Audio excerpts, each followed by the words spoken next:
اسلام کے نامور جنرل قتیبہ بن مسلم کی داستان جہاد۔ پیش لفظ۔ حضرت عثمان غنی رضی اللہ تعالیٰ عنہ کی شہادت کے بعد بسم اللہ الرحمن الرحیم۔ خراسان کا عقاب۔ اسلام کے نامور جنرل قتیبہ بن مسلم کی داستان جہاد۔ چند دن تک حرب اور اس کے ساتھیوں نے ارطبون کے ہاں قیام کیا۔ پھر ایک روز وہ شام سے ذرا پہلے ترک سوداگروں کے بھیس میں شومان شہر میں داخل ہوئے۔ انہوں نے دیکھا کہ شہر کے گرد مضبوط اور وسیع فصیل تھی۔ اس کے علاوہ دریائے زنیل شہر کو 2 حصوں میں تقسیم کرتا ہے۔ تھوڑی دور تک وہ شہر میں ارد گرد گھومتے رہے۔ ان کی سمجھ میں کچھ نہ آ رہا تھا کہ کس سے ان لوگوں کا پتہ پوچھیں جن کی انہیں تلاش تھی۔ اتنے میں انہیں ضعیف سا شخص دکھائی دیا۔ اس کے گلے میں چوبی کشکول تھا اور وہ ایک لمبے عصا کے سہارے بازار میں ایک سمت جا رہا تھا۔ حرب اپنے گھوڑے سے اترا اور اس بوڑھے کے سامنے کھڑے ہوتے ہوئے پوچھا، میرا اندازہ غلط نہیں تو تم شہر کے معمر ترین اور تجربے کار انسان ہو۔ میں ان لوگوں سے ملنا چاہتا ہوں جنہوں نے کچھ عرصہ ہوا عربوں کا ایک قافلہ لوٹ کر کچھ لوگوں کو قیدی بنا لیا تھا۔ یقیناً تم میری رہنمائی کر سکو گے۔ میں ان لوگوں کے لیے ایسا پیغام لایا ہوں جس میں ان کی بہتری اور خوشی پنہاں ہے۔ بوڑھا شاید بھکاری تھا۔ پہلے اپنے دائیں بائیں اطمینان کی خاطر دیکھا، پھر ہلکے سے مسکرایا اور سرگوشی کے انداز میں کہا، بات کو بدل کر کہہ دینا آسان ہے، مگر دل سے اٹھتے ہوئے جذبات کو جو چہرے پر آ کر اپنے عکس چھوڑ جاتے ہیں چھپانا اتنا آسان نہیں۔ سنو، تم ان کے لیے کوئی خوشی کا پیغام نہیں لائے۔ میرا دل کہتا ہے کہ تم اس طوفان کے ہراول ہو جو عربوں کی طرف سے اٹھے گا اور پورے خراسان میں پھیل جائے گا۔ تم اس تباہی کا پیش خیمہ ہو جو عنقریب اس شہر پر ٹوٹے گی، مگر ایسا ہونا چاہیے۔ جو لوگ کمزوروں اور بے ضرر لوگوں کے لیے ظلم کی چکی چلاتے ہیں انہیں ان کے گناہوں کی سزا ضرور ملنی چاہیے۔ حرب کی آنکھیں چمک اٹھیں۔ تو کیا میں یہ سمجھوں کہ جس شخص کے سامنے میں کھڑا ہوں وہ اس شہر میں میرا سب سے بہتر رہنما ہے؟ یقیناً مجھ سے بہتر انہیں کوئی نہیں جانتا۔ میں بھکاری ہوں، گلی گلی اور محلے محلے کی خبر رکھتا ہوں۔ تم اگر اپنے انتقام کی ابتدا کرنا چاہتے ہو تو سامنے والے چوک پر چلے جاؤ۔ دائیں ہاتھ کو جواہرات کی ایک بہت بڑی دکان ہے۔ اس کے مالک کا نام اشناس ہے۔ وہی ان بدماشوں کا سرغنہ ہے جس کی تمہیں تلاش ہے۔ دکان کے پیچھے ہی اس کا گھر بھی ہے۔ اگر وہ دکان پر نہ ہو تو گھر پر مل سکتا ہے۔ اس سے پتہ چل جائے گا کہ تمہارے آدمی کہاں ہیں۔ حرب جب واپس مڑنے لگا تو بوڑھے نے پھر کہا، ٹھہرو، وہ ایک دیو قامت اور شبہ کی حد تک طاقتور انسان ہے۔ تم اکیلے اس کا سامنا نہیں کر سکتے۔ وہ سامنے گھوڑوں کے پاس کھڑے 2 جوان بھی اگر تمہارے ساتھی ہیں تم پھر بے شک قسمت آزما سکتے ہو، مگر احتیاط سے، اس کے ساتھی بھی ہر وقت اس کے گرد منڈلاتے رہتے ہیں۔ جاؤ، اگر اس شہر کی مٹی سے تمہارے جسم کا خمیر نہیں اٹھا اور یہیں کہیں موت چھپ کر تمہارا انتظار نہیں کر رہی تو تم ضرور کامیاب ہو جاؤ گی۔ حرب اپنے ساتھیوں کے ساتھ اس چوک پر آیا۔ گھوڑے انہوں نے ایک طرف باندھے اور اس جوہری کی دکان میں داخل ہوئے۔ اندر 4 مسلح جوان بیٹھے ہوئے تھے۔ ان میں سے ایک قد و قامت اور جسامت میں خاصا نمایاں تھا۔ حرب نے اندازہ کر لیا کہ وہ ہی اشناس ہے، لہذا وہ اسی سے مخاطب ہوا، مجھے معلوم نہیں کہ تم کون ہو، تاہم یہاں اگر کوئی اشناس ہے تو میرے پاس اس کے لیے ایک پیغام ہے۔ وہی دیو قامت کھڑا ہو گیا، کہو، میرا نام ہی اشناس ہے، میں علیحدگی چاہتا ہوں۔ اشناس نے دوسرے ساتھیوں کو اشارہ کیا اور وہ دکان کے پیچھے دروازے سے باہر چلے گئے۔ حرب نے کہنا شروع کیا، میں صفانیان سے آیا ہوں۔ ہمارا آبائی پیشہ لوٹ مار اور رہزنی ہے۔ اس سلسلے میں ہم تمہارا تعاون چاہتے ہیں۔ کیسا تعاون؟ سنو، عربوں کا ایک تجارتی قافلہ مروس تجارت کی غرض سے بدخشاں گیا ہوا ہے۔ وہ وہاں سے جواہرات کی بھاری مقدار خرید کر لوٹیں گے۔ ہم اس قافلے کو لوٹنا چاہتے ہیں، مگر اس قافلے میں اتنے مسلح جوان ہیں کہ ہم ان کا مقابلہ نہیں کر سکتے۔ اس لیے ہم تمہارا تعاون چاہتے ہیں۔ ہم نے تمہاری بہت تعریف سنی ہے اور اس میدان میں تمہارا تجربہ بھی بہت وسیع ہے۔ قافلہ کہاں سے گزرے گا؟ اشناس نے پوچھا۔ دریائے جیجون کے کنارے کنارے، اور وہاں اسے لوٹا جائے گا۔ ہمارے جاسوس اس قافلے کے پیچھے پیچھے ہیں۔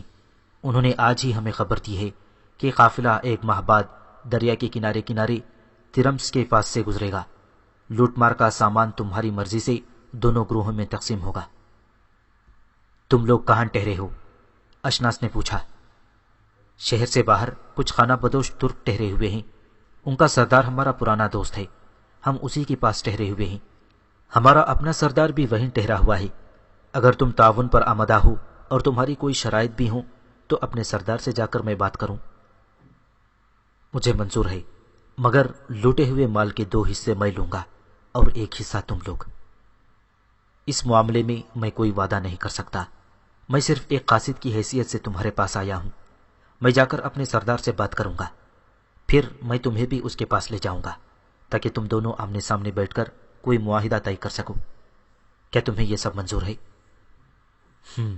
مجھے منظور ہے، اشناس نے کہا۔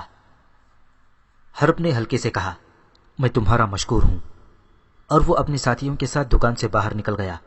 جب وہ بازار سے گزر رہے تھے تو انہیں پھر وہی بوڑھا بھکاری مل گیا۔ اس نے پھر حرب سے پوچھا، یقیناً تم ناکام اور مایوس لوٹ رہے ہو، ہر کوئی اشناس سے نہیں ٹکرا سکتا۔ حرب مسکرا دیا، میں ناکام نہیں جا رہا، میں ایک شہ بنا کر آیا ہوں جس پر کھڑے ہو کر ہم اس کا مقابلہ کر سکتے ہیں۔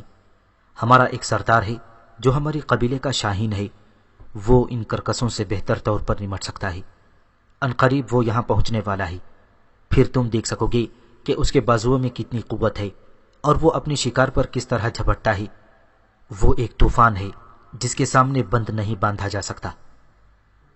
بوڑھے نے بڑے شوق سے پوچھا، میں اس کا نام جان سکتا ہوں؟ ہاں، اس کا نام خینس بن یوسف ہے اور وہ میرا چھوٹا بھائی ہے۔ بوڑھا مسکراتا ہوا آگے بڑھ گیا اور وہ تینوں شہر کے دروازے کی طرف چل دیے۔ حرب جب واپس ترک خانہ بدوشوں میں آیا تو ارطبون اپنے خیمے کے باہر کھڑا تھا۔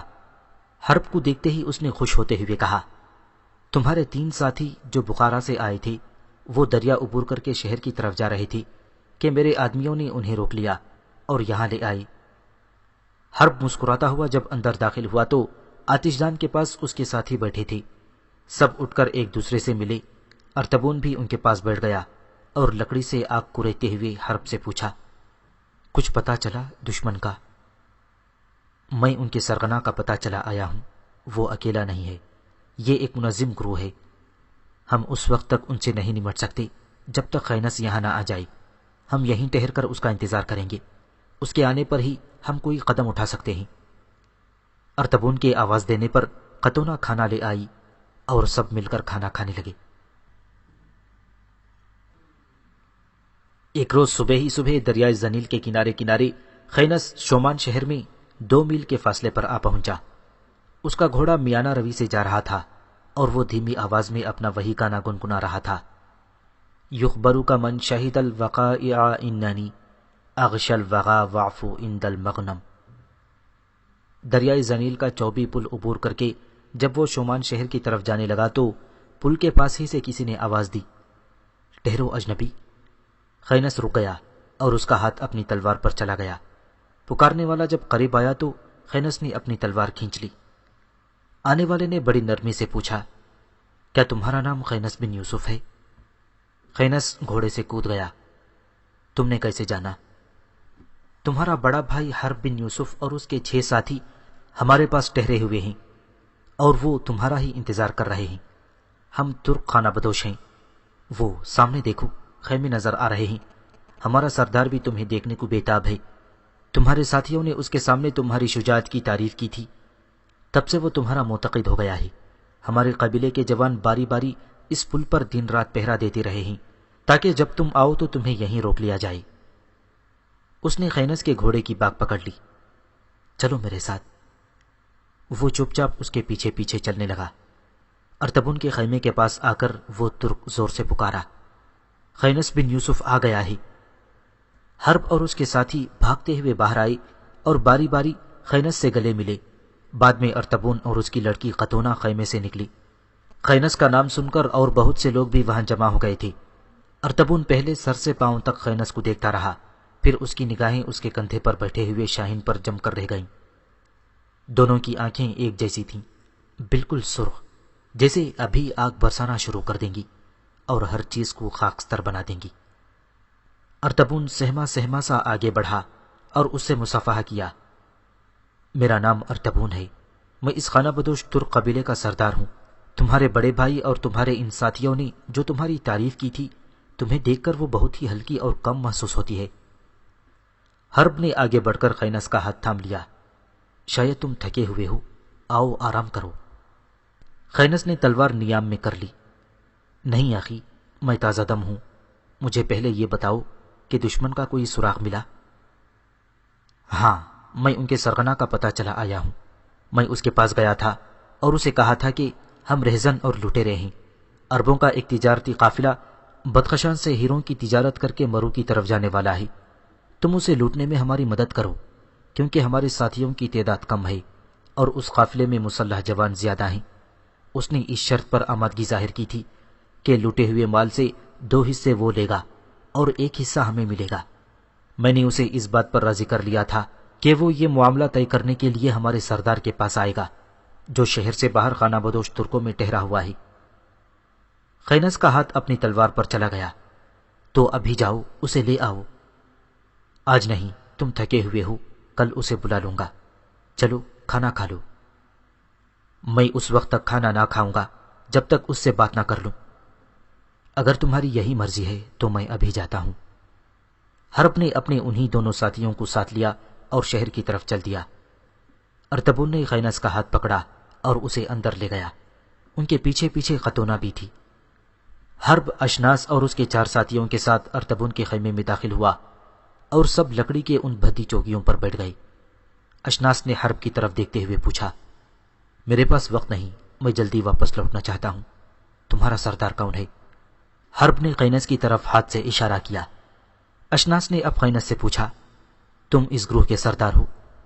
خینس نے بڑی بے توجہی سے کہا، ہاں۔ تمہارا نام کیا ہے؟ خینس نے اس بار ذرا تلخی سے جواب دیا، ناموں میں کیا رکھا ہے؟ ویسے عموماً مجھے لوگ بھیڑیا کہہ کر پکارتے ہیں۔ اشناس نے پہلو بدلتے ہوئے کہا، تم جو کچھ بھی ہو، مجھے اس سے کوئی غرض نہیں۔ تم مطلب کی بات کرو جس کے لیے مجھے یہاں بلایا ہے۔ لوٹ کے مال کے 2 حصے تم نے کیسے مانگے ہیں جبکہ کام دونوں گروہوں کا ایک جیسا ہی ہوگا؟ خینس نے پوچھا۔ میرے اور تمہارے گروہ میں فرق ہے۔ کیسا فرق؟ یہی کہ میں نے تمہارا نام ہی آج سنا ہے، جبکہ ہمیں بلخ سے لے کر بتام کی پہاڑیوں تک سبھی لوگ جانتے ہیں۔ خینس نے غصے میں کہا، تم جھوٹ کہتے ہو۔ میں آج تک تم جیسے کئی جوانوں کو پچھاڑ کر اپنی فتح کا اعلان کر چکا ہوں۔ اشناس کھڑا ہو گیا، تم بکتے ہو۔ خینس نے اٹھ کر اس کے چمڑے کی پیٹی پکڑ لی۔ اشناس نے بھی اپنے دونوں ہاتھ اس کی پیٹی کے اندر ڈال دیے اور خینس کو اٹھا کر پٹکنے کی کوشش کرنے لگا، لیکن کامیاب نہ ہو سکا۔ سب لوگ اٹھ کر پیچھے ہٹ گئے۔ خاتونہ بھاگ کر ایک کونے میں جا کھڑی ہوئی تھی۔ اشناس کے آدمیوں نے تلواریں کھینچنا چاہیں، مگر حرب کی کڑکتی ہوئی آواز آئی، کسی کی بھی تلوار نیام سے باہر آئی تو ذبح کر دوں گا۔ اس کے ساتھ ہی اشناس کے ساتھیوں کے پیچھے خینس کے آدمی کھڑے ہو چکے تھے تاکہ وقت پر ان سے نمٹا جا سکے۔ اشناس کو جھٹکا دیتے ہوئے خینس نے چلا کر کہا، مجھے اٹھانے کے لیے پورا زور لگا لو ورنہ میں تمہیں اٹھا لوں گا۔ اشناس دوہرا ہو گیا مگر خینس کو اٹھا نہ سکا، اور جب وہ کمر سیدھی کر رہا تھا تو خینس نے اسے ایک زوردار جھٹکا دیا۔ اشناس کے پاؤں زمین چھوڑ گئے تھے۔ خینس اسے اٹھا کر باہر لایا۔ اشناس کے ساتھ اور ان کے پیچھے حرب اور دوسرے لوگ بھی باہر آ گئے۔ ارطبون اور خاتونہ بھی باہر آ کر کھڑے ہو گئے تھے۔ اس کے علاوہ ترک مرد اور عورتوں کے جمع غفیر سا وہاں جمع ہو گیا تھا۔ خینس نے اسے اٹھا کر زمین پر پٹک دیا اور اسے لگاتار پاؤں کی کئی ٹھوکریں پیٹھ اور پشت پر ماری۔ اشناس کرراہ اٹھا۔ خینس نے اپنا گھٹنا اس کی چھاتی پر رکھا اور اس کا گریبان پکڑ کر جھنجھوڑتے ہوئے کہا، مجھے پہچانو، میں بنی تمیم کا خینس بن یوسف ہوں۔ ہمارے قافلے کے جن آدمیوں کو لوٹ کر تم نے قید میں رکھا ہوا ہے، بولو وہ کہاں ہیں؟ یاد رکھو، اگر تم نے پسو پیش سے کام لیا تو میں یہیں لیٹے لیٹے تمہارا گلا کاٹ دوں گا۔ اشناس پیلا ہو گیا۔ اسی لمحے اس کا ایک ساتھی بھاگ کھڑا ہوا، ایک لمبی جست لی اور گھوڑے پر سوار ہو کر اسے شہر کی جانب سرپٹ چھوڑ دیا۔ حرب بھی اس کے پیچھے لپکا، مگر اتنی دیر تک خینس اپنے شاہین کو اس کی طرف اشارہ کر چکا تھا۔ شاہین نے تھوڑی دیر تک فضا میں پرواز کی اور پھر وہ بھاگنے والے اور اس کے گھوڑے دونوں کی آنکھیں نکال چکا تھا۔ خینس نے اپنا گھٹنا زور سے اشناس کی چھاتی پر دے مارا۔ بولو، ہمارے آدمی کہاں ہیں؟ اشناس نے کوئی جواب نہ دیا۔ وہ بڑی حیرت سے خینس کو گھور رہا تھا، جس نے اسے بالکل بچوں کی طرح دبوچ رکھا تھا۔ خینس نے اس کا گریبان چھوڑ دیا۔ ایسے نہیں بولو گے تم؟ اس نے اپنا خنجر نکالا اور اس کا آدھا پھل اشناس کے پیٹ پر پیوست کر دیا۔ خون کا ایک فوارہ پھوٹ نکلا۔ خینس نے غصے میں کہا، دیکھتا ہوں تم کیسے نہیں بولتے۔ بک دو جو میں پوچھتا ہوں، ورنہ بڑی بری موت ماروں گا۔ اشناس کے آدمیوں نے اس موقع پر آگے ہاتھ بڑھانا چاہا، مگر حرب اپنے ساتھیوں کے ساتھ انہیں گھیر کر بے بس کر چکا تھا۔ اشناس نے کہنا شروع کر دیا، شہر کے وسط میں دریا کے کنارے سفید رنگ کی ایک 2 منزلہ عمارت ہے، جس کا بیرونی دروازہ عام دروازوں سے چھوٹا ہے۔ بظاہر یہ ایک سکونتی مکان دکھائی دیتا ہے، مگر اصل میں یہ ہماری آماجگاہ ہے۔ میرے سب ساتھی وہیں رہتے ہیں، تمہارے قبیلے کے لوگ بھی وہیں قید ہیں، لیکن سارے نہیں۔ تمہارے لوگوں کا ایک بڑا حصہ باد غیث کے حکمران نیزک کی قید میں ہے، کیونکہ ہمارے جیسے گروہوں کو اس کی حمایت حاصل ہے۔ خینس نے اسے آگے اسے کچھ کہنے نہ دیا اور تلوار کھینچ کر اس کی گردن کاٹ دی۔ پھر اس نے اپنے ساتھیوں کی طرف اشارہ کیا اور انہوں نے اشناس کے آدمیوں کو تہ تہ کر دیا۔ سب کی لاشیں انہوں نے اٹھائیں اور دریائے زنیل میں پھینک دی۔ خینس اٹھ کر پیچھے ہٹا اور ارتبون کے کندھے پر ہاتھ رکھتے ہوئے کہا، سردار، تم ہمارا ایک کام کرو۔ ارتبون نے اس کا ہاتھ پکڑ لیا۔ چلو اندر بیٹھتے ہیں اور آرام سے باتیں کرتے ہیں۔ سب انہی بھدی چوکیوں پر جا کر بیٹھ گئے۔ خاتونہ اپنے باپ کی پشت پر اس کے کندھوں پر ہاتھ رکھ کر کھڑی ہو گئی تھی۔ وہ خینس سے بے حد متاثر دکھائی دے رہی تھی۔ ارتبون نے پھر پوچھا، ہاں اب کہو، کیا کہنا چاہتے ہو؟ مجھے لکڑی کے 8 ایسے صندوق بنوا دو جو باہر سے بالکل بند نظر آئیں اور ان کی کنڈیاں اندر کی طرف ہوں، اور 4 خچریں بھی مہیا کر دو۔ ہر صندوق میں چاروں طرف ایک ایک چھوٹا سا سوراخ بھی ہو۔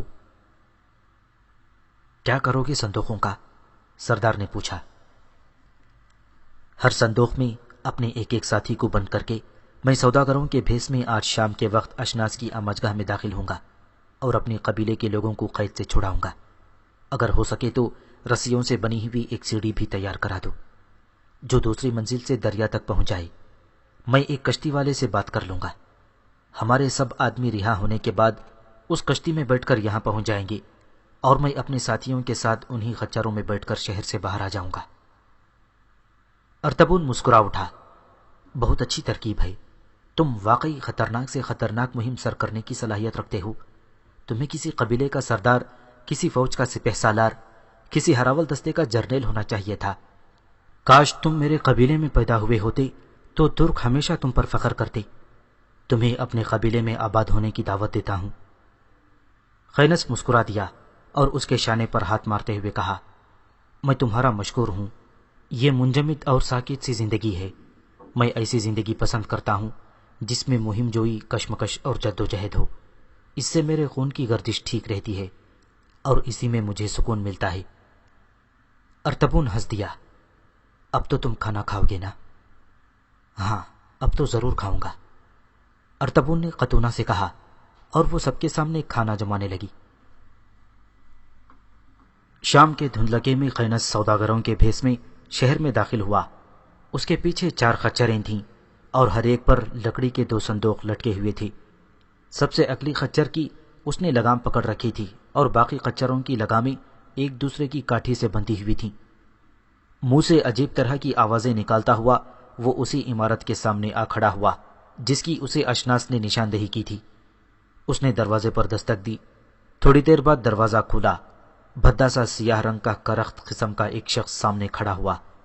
کسی قدر سخت آواز میں اس نے پوچھا، کون ہو تم؟ کس سے ملنا چاہتے ہو؟ خینس نے تعظیم کے انداز میں جھکتے ہوئے کہا، میں تیرم سے آیا ہوں۔ کیا تم طفیل کو جانتے ہو؟ ہاں ضرور جانتا ہوں۔ اس نے تم لوگوں کے لیے کچھ سامان بھیجا ہے۔ اس نے خچروں کا جائزہ لیتے ہوئے کہا، تو باہر کیوں کھڑے ہو؟ اندر آ جاؤ نا۔ خینس اپنے خچروں سمیت اندر چلا گیا اور دروازہ پہلے کی طرح بند کر دیا گیا۔ خچریں ایک طرف کھڑی کرنے کے بعد خینس نے دروازہ کھولنے والے سے پوچھا، تمہارا نام کیا ہے؟ میرا نام اغوث ہے۔ یہاں تمہارے پاس کتنے آدمی ہوں گے؟ کل 8 ہیں۔ کل 8؟ میں تو سمجھا زیادہ ہوں گے۔ خیر بلاؤ انہیں، خچروں پر سے یہ صندوق تو اتاریں، یہ کافی بھاری ہیں، مشکل سے 2 جوان مل کر اتاریں گے۔ اغوث اندر چلا گیا۔ جب وہ واپس آیا تو اس کے ساتھ 8 اور جوان بھی تھے۔ سب نے مل کر صندوق نیچے اتار کر رکھ دیے۔ اغوث نے کچھ بےتابی سے پوچھا، ان میں کیا ہے؟ یہ تو مجھے بھی خبر نہیں، جس طرح بند مجھے ملے تھے اسی طرح میں نے پہنچا دیے ہیں۔ ویسے طفیل نے مجھے زبانی کہا تھا کہ تم لوگ بڑی احتیاط سے ان عربوں کا خیال رکھنا جو تمہاری قید میں ہیں، کیونکہ ان کے عربی ساتھی انہیں چھڑانے کے لیے اس طرح منڈلاتے پھرتے ہیں جس طرح لاش کے اوپر گرگس۔ اغوث نے بڑے اعتماد سے کہا، یہاں سے انہیں ان کا خدا بھی نہیں چھڑا سکتا۔ کیا خبر ان کے ساتھی کسی طرح انہیں چھڑانے یہاں پہنچ جائیں۔ تم چھوڑو اس خشک موضوع کو، کوئی اور بات کرو۔ تو چلو پھر یہ صندوق کھولتے ہیں۔ ہاں ضرور، مگر یہ کھلیں گے کیسے؟ یہ تو بڑی مضبوطی سے بند کیے گئے ہیں۔ طفیل نے تو مجھے بتایا تھا کہ جو شخص ان صندوقوں کے پاس کھڑے ہو کر 3 بار کہے گا کھل جاؤ تو یہ خود بخود کھل جائیں گے۔ اغوث نے حقارت سے کہا، کیا جاہلیت اور ضعیف الاعتقادی کی باتیں کرتے ہو؟ اس نے تو مجھے ایسے ہی کہا تھا، آزما لو، آخر حرج بھی کیا ہے۔ تھوڑی دیر تک غور سے خینس کی طرف دیکھنے کے بعد اغوث نے جب 3 بار صندوقوں کو کھلنے کو کہا تو پلک جھپکنے میں سارے صندوق کھلے اور حرب اپنے 5 دوسرے ساتھیوں کے ساتھ ان کے سامنے تلواریں اور ڈھالیں لہراتے ہوئے کھڑا تھا۔ وہ صندوقوں سے باہر نکل آئے تھے۔ سب ایک دوسرے پر پل پڑے۔ عربوں نے زیادہ وقت نہ لگایا اور اپنے سارے دشمنوں کو کاٹ کر رکھ دیا۔ خینس اکیلے نے اغوث سمیت 3 آدمی قتل کر دیے تھے۔ خینس اور حرب اپنے ساتھیوں کے ساتھ عمارت کے کمروں کا جائزہ لینے لگا۔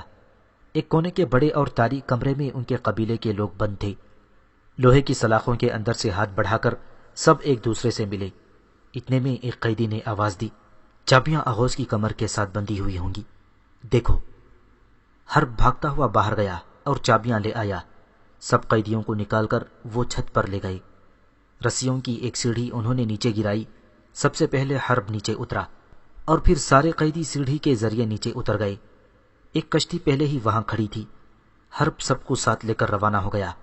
خینس نے سیڑھی سمیٹی، اپنے 5 ساتھیوں کے ساتھ وہ نیچے آیا اور خچروں پر سوار ہو کر وہ شہر سے باہر نکل گئے۔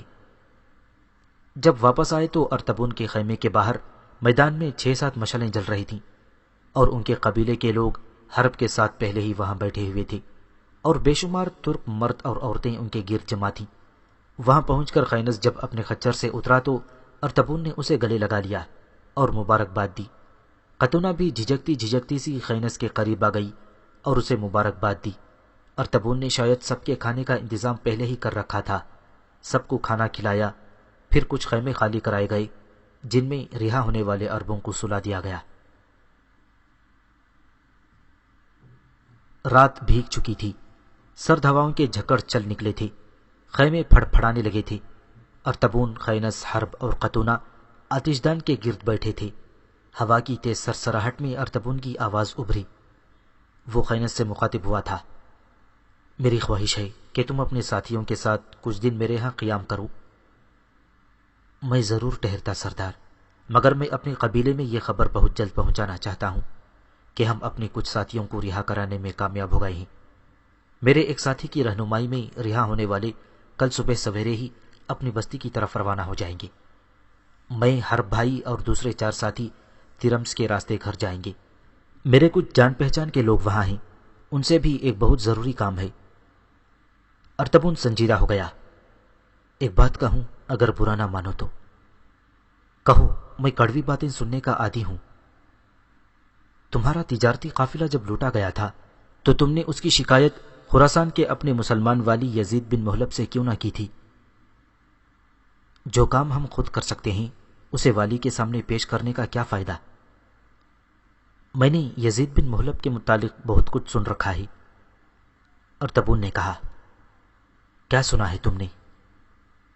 سنا ہے وہ خازن ہے اور ہر وقت شراب پیتا رہتا ہے، جس کا نتیجہ یہ نکلا ہے کہ پورے خراسان میں مسلمانوں کے خلاف نفرت پھیلتی چلی جا رہی ہے۔ جگہ جگہ لوگ سرکش اور باغی ہوئے جا رہے ہیں۔ بخارا اور سمرقند کے نواح میں شورش و سرکشی کی چنگاریاں بھڑک اٹھی ہیں۔ حالات اگر ایسے ہی رہے تو وہ دن دور نہیں جب خراسان سے مسلمانوں کی بساط ہی الٹ جائے گی۔ خینس افسردہ ہو گیا۔ ارطبون نے بڑے پیار سے کہا، برا مان گئے ہو؟ نہیں، ایسی کوئی بات نہیں۔ ایک شخص نے پہلے بھی مجھے اس قسم کی باتیں کہی تھیں، مگر میں یقین نہ کرتا تھا۔ آج تم نے بھی ایسی ہی باتیں کی ہیں۔ میں کوئی بھی ایسی بات نہیں کرتا جس کی بنیاد نہ ہو، ارطبون نے کہا۔ میں تمہاری باتوں کا یقین کر چکا ہوں۔ یہاں سے لوٹنے کے بعد میں سیدھا بصرہ جاؤں گا اور حجاج سے یزید بن محلب کی شکایت کروں گا۔ اگر یزید یا اس کے حواریوں کو تمہارے ارادوں کا علم ہو گیا تو پھر؟ ارطبون نے پوچھا۔ میں اس کی دشمنی کی ہرگز پرواہ نہ کروں گا۔ میں حجاج کو ضرور بتاؤں گا کہ خراسان میں حالات کہاں تک ابتر ہو چکے ہیں۔ وہ ضرور اس کے خلاف کوئی کارروائی کرے گا۔ اگر اس نے بھی میری باتوں پر کان نہ دھرا تو میں خلیفہ عبد الملک تک جا پہنچوں گا۔ ارطبون نے کچھ سوچتے ہوئے کہا، کیا ہم دوبارہ بھی آپس میں مل سکیں گے؟ تمہیں الوداع کہتے ہوئے میرے دل میں ایک پھانس رہے گی کہ کب ہم دوبارہ آپس میں ملیں گے۔ تم اگر کبھی ہماری بستی کی طرف آؤ تو میں اپنے لیے سعادت سمجھوں گا۔ میں ضرور آؤں گا۔ یہاں سے کوچ کرنے کے بعد تمہارا کس طرف رخ ہوگا؟ خینس نے پوچھا۔ سردیوں میں جبکہ پہاڑ برف سے ڈھک جاتے ہیں، ہم عموماً بدخشاں اور پامیر کی طرف نکل جاتے ہیں۔ پھر جوں جوں موسم کھلتا جاتا ہے ہم شمال کی جانب بڑھ جاتے ہیں۔ سمرقند سے ہوتے ہوئے ہم تاشقند اور پھر اشیجان کی طرف چلے جاتے ہیں۔ یہ دریائے سیہون کے کنارے ایک خوبصورت شہر ہے اور شمال کی جانب ہماری آخری حد ہے۔ اس سے آگے ہم نہیں جاتے، مگر اس بار ہم سمرقند سے ہوتے ہوئے بخارا اور پھر وہاں سے تمہاری بستی کی طرف آئیں گے۔ وہاں کچھ دن قیام کریں گے۔ اس کے بعد ہمارا رخ پھر اشیجان کی طرف ہوگا۔ میں تمہاری بڑی بےتابی سے انتظار کروں گا، خینس نے کہا۔ یہ نہ ہو ہم وہاں پہنچیں اور تم بصرہ میں ہو۔ اگر ایسا ہوا تو پھر میری واپسی تک انتظار کرنا۔ ارطبون نے کچھ کہنا چاہا تھا کہ خاتونہ اپنا منہ اس کے کان کے پاس لے گئی اور بڑی رازدارانہ سے کھسر پھسر کرنے لگی۔ ارطبون مسکرا دیا۔ آخر اس نے خینس سے پوچھا، خینس، خاتونہ پوچھتی ہے تم لوگ گھر کے کتنے افراد ہو؟ اس کی کیا ضرورت پیش آ گئی؟ یہ شاید ان کے لیے کچھ تحفے تیار کرے گی، ارطبون نے کہا۔ اس کی کوئی ضرورت نہیں۔ خاتونہ پہلی بار خینس سے خود مخاطب ہوئی۔ آخر بتا دینے میں حرج ہی کیا ہے؟ ہم 3 بھائی ہیں۔ بڑے کا نام احمد بن یوسف، اس سے چھوٹے کا حرب بن یوسف، اور سب سے چھوٹا میں ہوں۔ میرا باپ قتل ہو چکا ہے۔ ماں کا نام سلامہ ہے اور وہ زندہ ہے۔ اس کے علاوہ ہمارے گھر میں ہماری خالہ جس کا نام مراجل ہے اور اس کی لڑکی دمنہ بھی رہتی ہے۔ دمنہ میرے بڑے بھائی احمد کی منگیتر ہے اور عنقریب ان دونوں کی شادی ہونے والی ہے۔ اتنی ہی تفصیل کافی ہے یا کچھ اور بھی کہوں؟ خاتونہ خینس کے پاس بیٹھ کر پہلی بار کھل کر مسکرا دی، جیسے بے شمار سفید موتی سرخ مرمر کے فرش پر چھن سے پھینک دیے گئے ہوں۔ ساتھ ہی اس کی نقرئی برتنوں کی طرح کھنکتی آواز آئی، بس اس سے زیادہ اور کیا تفصیل ہو سکتی ہے؟ ہمارے قبیلے میں رواج ہے کہ جب کسی کے ہاں جاتے ہیں تو خالی ہاتھ نہیں جاتے۔ ہمارا قبیلہ جب تمہاری بستی کی طرف آئے گا تو میں تم سب کے لیے اپنے ہاتھوں سے بنائے ہوئے تحفے لے کر آؤں گی۔ خینس کھڑا ہو گیا۔ رات کافی جا چکی ہے، اب سونا چاہیے، صبح ہمیں کوچ بھی کرنا ہے۔ سب اٹھے اور دوسرے کمرے میں چلے گئے۔ دوسرے روز صبح ہی صبح انہوں نے کوچ کی تیاریاں کر لیں۔ خینس نے اپنا ایک ساتھی رہا ہونے والے قیدیوں کے ساتھ کر دیا اور وہ بستی کی طرف کوچ کر گئی۔ خود وہ اپنے دوسرے 5 ساتھیوں کے ساتھ دریائے زنیل کے کنارے کنارے ترمس کی طرف بڑھنے لگی۔ خاتونہ اب خیمے میں باہر کسی ٹوٹے ہوئے مزار کے ستون کی طرح اداس کھڑی خینس کو جاتا دیکھ رہی تھی۔ اس کی حالت یہ تھی جیسے اس کی روح ہی سلب کر لی گئی ہو۔ وجہ کیا تھی یہ تو کوئی حکیم اور دانا ہی بتا سکتا تھا۔ اپنے ساتھیوں کو سرائے میں ٹہرانے کے بعد خینس طفیل کی حویلی میں داخل ہوا۔ استبل کے پاس کھڑے توانا نے اسے دیکھ لیا تھا۔ وہ بھاگتا ہوا حویلی کے اندر چلا گیا اور شور کرنے لگا، خینس آ گیا ہی۔ ماروا بھاگتی ہوئی باہر آئی، اس کے پیچھے پیچھے اس کی ماں قراتیز بھی تھی۔ خینس اس وقت اپنا گھوڑا باندھ رہا تھا۔ اس کے پیچھے کھڑے ہو کر ماروا نے مسکراتے ہوئے اسے پکارا، تم آ گئے خینس۔ خینس اس کے سامنے کھڑا ہو گیا۔ میں وعدہ تو کر کے گیا تھا کہ ضرور واپس آؤں گا۔ ماروا بے حد جذباتی ہو گئی تھی۔ میں ہر روز تمہارا انتظار کیا کرتی تھی، میرا دل کہتا تھا تم ضرور لوٹ کر آؤ گی۔ قراتیس نے بھی آگے بڑھ کر بڑی خندہ پیشانی سے خینس کا استقبال کیا۔ دونوں ماں بیٹی کی حالت ایسی تھی گویا کوئی ان کا بچھڑا ہوا عزیز اچانک لوٹ آیا ہو۔ ماں کی پرواہ کیے بغیر ماروا نے خینس کا ہاتھ اپنے ہاتھ میں لیا اور اسے اندر لے گئی۔ خینس کو اپنے کمرے میں بٹھانے کے بعد ماروا باہر جانے لگی۔ میں کھانے کا بندوبست کرتی ہوں۔ خینس نے اسے منع کر دیا، کھانا میں سرائے سے کھا کر آیا ہوں۔ ماروا نے اسے تیز نگاہوں سے دیکھا۔ کون سی سرائے سے؟ اسی شہر کی ایک سرائے سے۔ کیوں کھایا تم نے؟ کیا تم اسے اپنا گھر سمجھتے ہو؟ اس بار میرے ہمراہ میرے کچھ ساتھی بھی ہیں، ان کے ساتھ مجبوراً مجھے کھانا پڑا تھا۔ ماروا بھی اس کے پہلو میں بیٹھ گئی۔ شومان گئے تھے؟ ہاں، اپنے دشمنوں کا کچھ پتا چلا، میں سب کو قتل کرایا ہوں۔ ماروا خوشی سے کھل گئی۔ بہت اچھے، میرا دل پہلے ہی کہتا تھا تم ان سے نمٹنے کی پوری صلاحیت رکھتے ہو۔ کیا حرب بھائی سے بھی ملاقات ہوئی تھی؟ ہاں ہوئی تھی، میرے ساتھ ہی آئے ہوئے ہیں اور سرائے میں ٹہرے ہوئے ہیں۔ انہیں یہاں کیوں نہیں لائے؟ میں نے اسے تم لوگوں کے متعلق تفصیل سے بتا دیا تھا، وہ کہہ رہا تھا تم اکیلے ہی ہو آؤ، لہٰذا میں چلا آیا۔ کتنے دن یہاں رہو گے؟ ماروا نے پوچھا۔ آج ہی واپس جانے کا ارادہ ہے۔ ماروا کے بولنے سے پہلے ہی توانا کمرے میں داخل ہوا۔ اس کا رنگ اڑا ہوا تھا، وہ کچھ کہنا چاہ رہا تھا مگر کہہ نہیں پا رہا تھا۔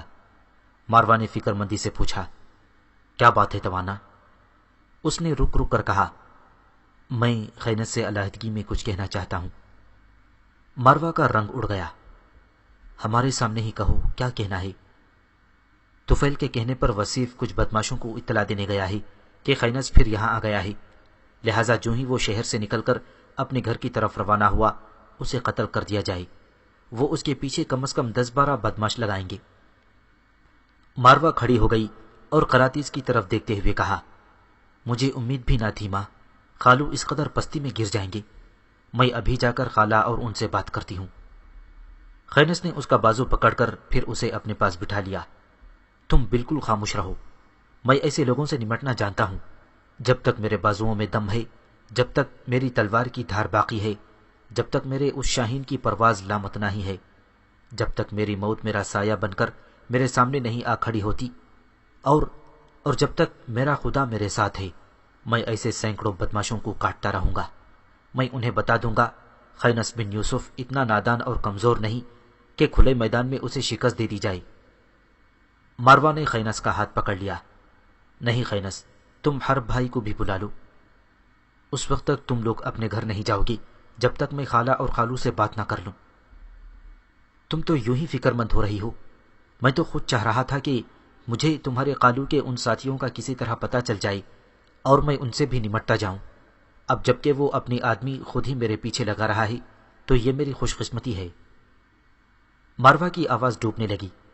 مگر تم صرف 2 بھائی ہو خینس، اور وہ تم لوگوں کے پیچھے 12 کے قریب آدمی لگا رہا ہے۔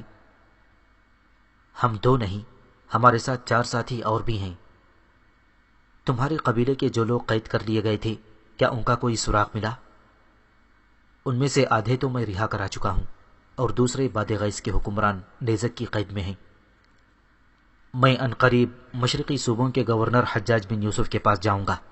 میں اس سے جا کر شکایت کروں گا کہ خراسان میں ہم عربوں پر کیا گزر رہی ہے، جبکہ خراسان کا ہمارا والی یزید بن محلب خاموشی سے دیکھتا رہا۔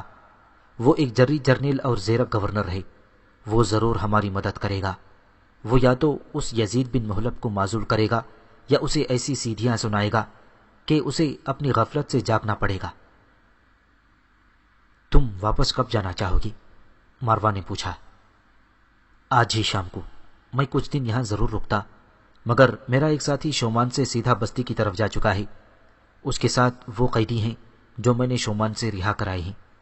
قبیلے میں خوشیاں منائی جا رہی ہوں گی اور میرا بڑا بےتابی سے انتظار کیا جا رہا ہوگا۔ ماروا نے اس کا ہاتھ پکڑ کر اٹھایا۔ اٹھو، پھر ساتھ والے کمرے میں جا کر آرام کر لو، اتنی دیر تک میں وہ سامان نکال کر ٹھیک کر لیتی ہوں جو تمہیں ساتھ لے جانا ہے۔ ماروا خینس کا ہاتھ پکڑ کر دوسرے کمرے میں لے گئی۔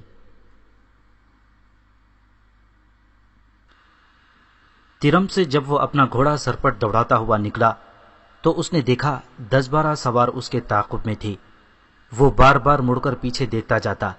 اس نے شاہین کو اپنے پیچھے زین پر بٹھا رکھا تھا۔ گھوڑے کے سموں سے ایسا محسوس ہو رہا تھا جیسے زمین ہل رہی ہو۔ شہر سے 5 میل باہر اس نے جب مڑ کر پیچھے دیکھا تو اسے فضا میں جلتے ہوئے پروں کا ایک تیر تیرتا ہوا نظر آیا۔ اس نے گھوڑے کو روکا، پھر اسے موڑا اور اسے ایڑ لگاتے ہوئے وہ تعاقب کرنے والوں پر حملہ آور ہو گیا۔ جب وہ ان کے ساتھ آ کر ٹکرایا تھا تو اس وقت پیچھے سے حرب اور دیگر اس کے 5 ساتھی بھی حملہ کر چکے تھے۔ رات کے سناٹے میں تلواروں کی دل خراش آوازوں اور گھوڑوں کے ہنہنانے سے خاموش فضاؤں میں تلاطم برپا ہو گیا تھا۔ زندگی اور موت کا یہ کھیل زیادہ دیر تک جاری نہ رہا۔ عرب اپنے دشمنوں کو اس طرح کاٹ چکے تھے جس طرح مالی پودوں کی بیکار شاخوں کو کاٹ کر علیحدہ کر دیتا ہے۔ انہوں نے ایک آدمی زندہ پکڑ لیا تھا جسے انہوں نے رسیوں سے جکڑ دیا۔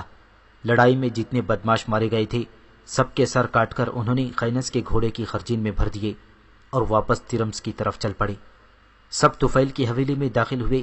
خینس گھوڑے سمیت سیڑھیاں چڑھ کر اندر چلا گیا اور دوسرے ساتھی حویلی کا محاصرہ کر رہے تھے۔ اپنے گھوڑے کی باگ پکڑے خینس طفیل کی خوابگاہ پر آیا۔ دروازہ اندر سے بند تھا۔ اس نے کھٹکھٹایا مگر کسی نے نہ کھولا۔ پیچھے ہٹ کر اس نے دروازے کو زور سے کندھا مارا۔ دروازے کے دونوں پٹ ٹوٹ کر فرش پر گر گئے۔ پھر سب لوگ جاگ گئے۔ طفیل اور اس کی بیوی ہڑبڑا کر اٹھ بیٹھے۔ دوسری طرف سے وصیف، توانا، ماروا، قراتیز اور دوسرے ملازم بھی بھاگتے ہوئے ادھر آ گئے۔ خینس اس وقت تک کمرے میں داخل ہو چکا تھا۔ اپنی آنکھیں ملتے ہوئے طفیل نے گھبرائے ہوئے انداز میں پوچھا، تم یہاں؟ ہاں، میں ابھی زندہ ہوں۔ رات کے اس وقت خینس کو یہاں دیکھ کر سب لوگ پریشان دکھائی دے رہے تھے۔ وصیف کی حالت ایسی تھی جیسے ابھی اس کی آنکھیں ہی پھٹ جائیں گی۔ خینس نے اپنے گھوڑے کی خرجین سے باری باری کٹے ہوئے 11 سر نکال کر طفیل کی طرف پھینک دیے۔ اس کے بعد تلخ لہجے میں کہا، کیا یہی وہ لوگ ہیں جو تم نے میرے تعاقب میں لگائے تھے؟ یاد رکھو، یہ دوسری بار تم میرے ساتھ دھوکہ کر رہے ہو۔ پہلے تم نے باغر کو میرے پیچھے لگایا مگر میں نے اس کا اور اس کے ساتھی کا سر کاٹ کر تمہارے کمرے میں پھینک دیے مگر تمہاری آنکھیں پھر بھی نہ کھلی اور تم نے یہ دوسری حماقت کر ڈالی جس کا انجام تمہارے سامنے ہے۔ یاد رکھو طفیل، میرا نام خینس بن یوسف ہے۔ میں ان لوگوں میں سے نہیں جو جھکنا جانتے ہیں۔ تم میرا اندازہ غلط لگا رہے ہو۔ میں شر کو اس کے صحیح مقام پر رکھتا ہوں اور اس کا پورا صلہ بھی دیتا ہوں۔ تم ہمارے تجارتی قافلے کو لوٹنے کے ذمہ دار ہو، یہ نہ سمجھنا کہ مجھے علم نہیں ہے۔ میں سب کچھ جانتا ہوں۔ میں شومان میں اشناس اور اس کے ساتھیوں کو قتل کر کے وہاں سے اپنے قبیلے کے آدمی رہا کرا چکا ہوں۔ تم خواہ ہی میرے راستے میں ریت کی دیواریں کھڑی کرتے جا رہے ہو مگر امنڈتے ہوئے طوفانوں کے سامنے ریت کی دیوار زیادہ دیر تک نہیں ٹھہر سکتی۔ میں تمہیں ایک اور موقع دیتا ہوں۔ اس کے بعد بھی اگر تم نے میرے ساتھ کوئی فریب کیا تو یاد رکھو تم دنیا کے کسی بھی کونے میں اپنے آپ کو مجھ سے چھپا کر محفوظ نہ سمجھ سکو گے۔ اگر تم ماروا کے خالو نہ ہوتے تو یاد رکھو میں ابھی تک تمہارا بھی سر کاٹ چکا ہوتا۔ یہ بات اپنے ذہن میں رکھو کہ بنی تمیم نے مجھے اپنے قبیلے کا سب سے کڑا اور مضبوط تیر سمجھ کر تم پر چلایا تھا۔ سو یاد رکھو میں وہ زہریلا تیر ہوں جو ہر جگہ اپنے نشانے پر ٹھیک ضرب لگاتا ہے۔ خینس نے زور سے تالی بجائی اور حرب اس آدمی کو لیے اندر داخل ہوا جسے انہوں نے زندہ پکڑ لیا تھا۔ حرب کو دیکھتے ہی ماروا نے سرگوشی کے انداز میں خینس سے پوچھا، یہ حرب بھائی ہے خینس؟ ہاں، ماروا نے اسے سلام کیا۔ خینس نے بھی مسکراتے ہوئے کہا، اخی یہ ماروا ہے۔ ماروا کی طرف دیکھتے ہوئے حرب مسکرایا اور رسیوں میں جکڑے ہوئے اس آدمی کو کمرے کی سامنے والی دیوار کے ساتھ لا کھڑا کیا اور خود بھی اس کے ساتھ کھڑا ہو گیا۔ خینس کی چپتی ہوئی آواز پھر گونجی۔ وہ طفیل سے مخاطب ہوا تھا، کیا یہی شخص ان لوگوں کا سرکردہ ہے جو آج تم نے میرے پیچھے لگائے تھے؟ اور اس کے ساتھ جو دوسرا جوان کھڑا ہے وہ میرا بھائی ہے۔ میں تمہیں بتانا چاہتا ہوں کہ ہم اپنے دشمنوں سے کیسا بھیانک انتقام لیتے ہیں۔ ادھر میری طرف دیکھو۔ خینس نے اپنے سامنے ہاتھ سے حرب اور اس دوسرے جوان کی طرف اشارہ کیا۔ شاہین نے پرواز کی اور حرب کے ساتھ کھڑے اس جوان کی آنکھیں نکال کر واپس لوٹایا۔ حرب کو اس نے کوئی گزن تک نہ پہنچایا۔ خینس پھر بولا، دیکھا تم نے، جس طرح یہ شاہین دوست دشمن کی پہچان رکھتا ہے، اس طرح ہم بھی دونوں کو علیحدہ علیحدہ مقام پر رکھتے ہیں، مگر جب دوست آستین کے سام بننے لگیں تو ان کا حشر اور انجام بھی ایسا ہی ہوتا ہے جس طرح تمہارے سامنے اس نوجوان کا ہوا ہے۔ میں دوبارہ تمہیں معاف کر چکا ہوں۔ ایسی ہی کوئی غلطی جو میری ذات کے لیے نقصان دہ ہو تم نے تیسری بار دہرائی تو یاد رکھنا میری تلوار کا پھل ہوگا اور تمہاری گردن ہوگی۔ حرب باہر نکل گیا۔ خینس نے سب پر ایک اچٹتی نگاہ ڈالی۔ آخر میں اس کی نظریں ماروا پر آ کر جم گئیں۔ پھر وہ بھی کمرے سے باہر نکل گیا۔ ماروا بھی اس کے پیچھے لپکی اور صحن میں آ کر اس نے خینس کا ہاتھ اپنے ہاتھ میں لیتے ہوئے اداس لہجے میں کہا، پھر کب آؤ گے خینس؟ خینس اس کا ہاتھ سہلانے لگا۔ بصرہ سے لوٹ کر میں سیدھا یہاں آؤں گا اور پھر ہمیشہ کے لیے تمہیں اپنے گھر لے جاؤں گا۔ ماروا مسکرا دی، میں دن رات تمہارا انتظار کیا کروں گی۔ ماروا نے خینس کا ہاتھ چھوڑ دیا اور وہ اپنے سارے ساتھیوں کے ساتھ رات کے گھپ اندھیرے میں طفیل کی حویلی سے باہر نکل گیا۔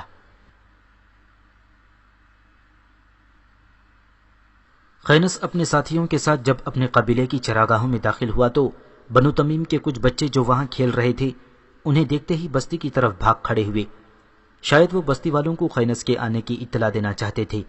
بنو تمیم کے چرواہوں نے انہیں چراگاہ کے وسط میں روک لیا اور طرح طرح کے سوال کرنے لگے۔ جب وہ اپنی بستی کے پاس آئے تو ان کے قبیلے کے سردار وکی بن لاسور تمیمی اور حریم نے ان کا استقبال کیا تھا۔ سردار کے پاس آ کر سب تعظیماً اپنے گھوڑے سے اتر گئے۔ وکی نے آگے بڑھ کر خینس کو گلے لگاتے ہوئے اس کی پیشانی چوم لی۔ پھر دونوں سردار باری باری سب سے گلے ملے۔ وکی نے خینس کا ہاتھ تھامتے ہوئے کہا، مجھے پختہ یقین تھا ہماری قبیلے کا شاہین ناکام واپس نہ لوٹے گا۔ تم نے ایسا بھرپور انتقام لیا ہے کہ پورے قبیلے کو تم پر فخر ہے۔ بستی میں لوگ تمہارا استقبال کرنے کو بےتاب ہیں۔ خینس نے غور سے وکی کی طرف دیکھتے ہوئے کہا، سردار، میں کچھ دنوں تک بصرہ جانا چاہتا ہوں۔ وکی فکر مند ہو گیا، کس سلسلے میں؟ شومان شہر میں مجھے کچھ لوگوں نے بتایا تھا کہ سمرقند اور بخارا میں ہم مسلمانوں کے خلاف بغاوت اور سرکشی کی چنگاریاں بھڑک اٹھنے والی ہیں۔ وہ لوگ یزید بن محلب کو خازن اور شرابی سمجھتے ہیں اور مسلمانوں کے خلاف بغاوت کر کے پورے خراسان میں ہمارے خلاف نفرت کی آگ بھڑکا دینا چاہتے ہیں۔ میں بصرہ جا کر حجاج بن یوسف سے یزید بن محلب سے شکایت بھی کروں گا اور اس سے استدعا کروں گا کہ وہ خراسان کی طرف خاص توجہ دے۔ اس کے علاوہ میں اسے یہ بھی کہوں گا کہ ہمارے قبیلے کے جو لوگ باد غیث کے حاکم کی قید میں ہیں وہ انہیں رہا کرا دے۔ وکی نے اس کا شانہ تھپ تھپایا، بے شک چلے جانا، مجھے کوئی اعتراض نہیں۔ جب وہ بستی میں داخل ہوئے تو دفتن ہر طرف سے عود، دف، چنگ، رباب اور دوسرے آلات طرب بج اٹھے، جیسے صرف اس کے بستی میں داخل ہونے کا انتظار کیا جا رہا تھا۔ مکان کی کھڑکیوں اور بالکونیوں سے ان پر پھول پتیاں نچھاور ہونے لگیں، لیکن ساتھ ہی ساتھ گانے کی آوازیں بھی آنے لگیں۔ قبیلے کی عورتیں اپنی شیریں آواز میں گا رہی تھیں، ایسے گیت جو صبح کی پریاں گاتی ہیں، ایسے نغمے جنہیں آج تک کسی کان نے نہ سنا ہو۔ ہاں، ایسے ہی گیت جن کی بازگشت سورج کی روشنی میں طواف کرتی ہے، سمندروں کی سطح پر تیرتی ہے اور چاندنی راتوں میں دوڑتی پھرتی ہے۔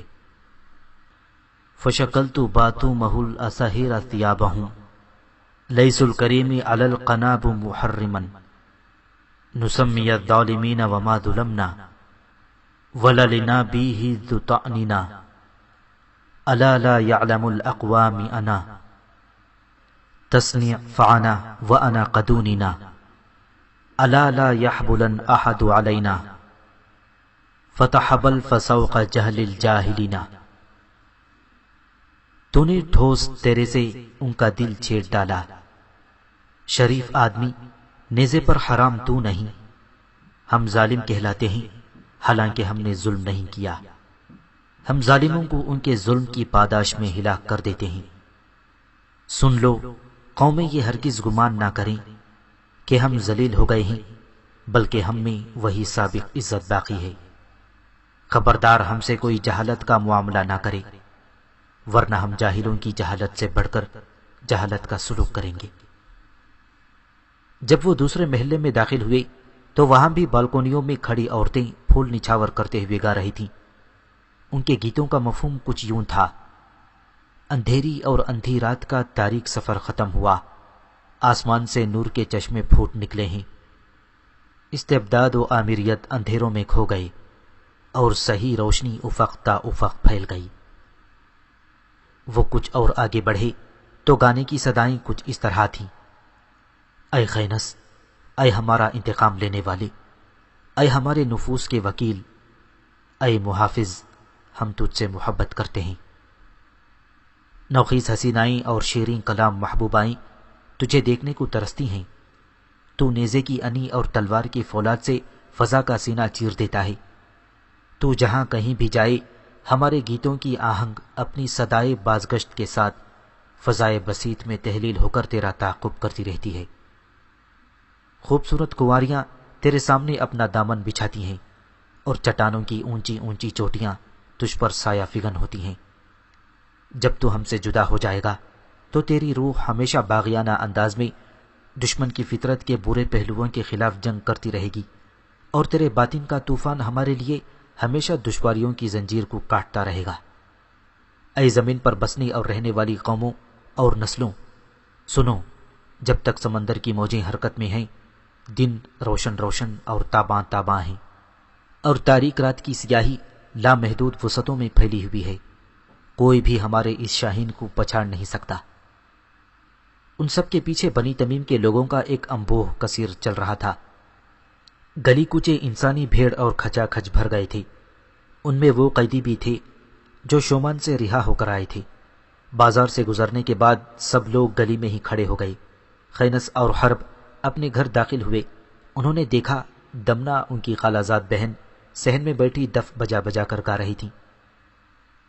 دشت غبید میں اس نے اپنا تمام بوجھ ڈالا، جس طرح یمنی تاجر بھاری گٹھریوں والا اترتا ہے۔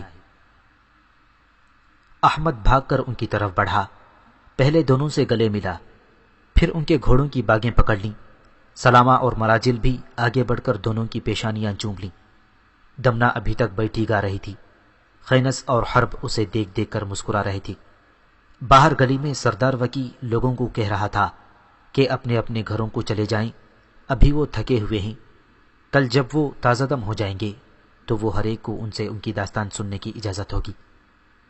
خینس اور حرب اپنی ماں اور خالہ کے ساتھ سامنے والے کمرے میں داخل ہوئے۔ دمنہ بھی دف بجاتی ہوئی ان کے پیچھے پیچھے تھی، اور احمد باہر صحن میں ان کے گھوڑے باندھنے کے بعد ان کی زینیں اتار رہا تھا۔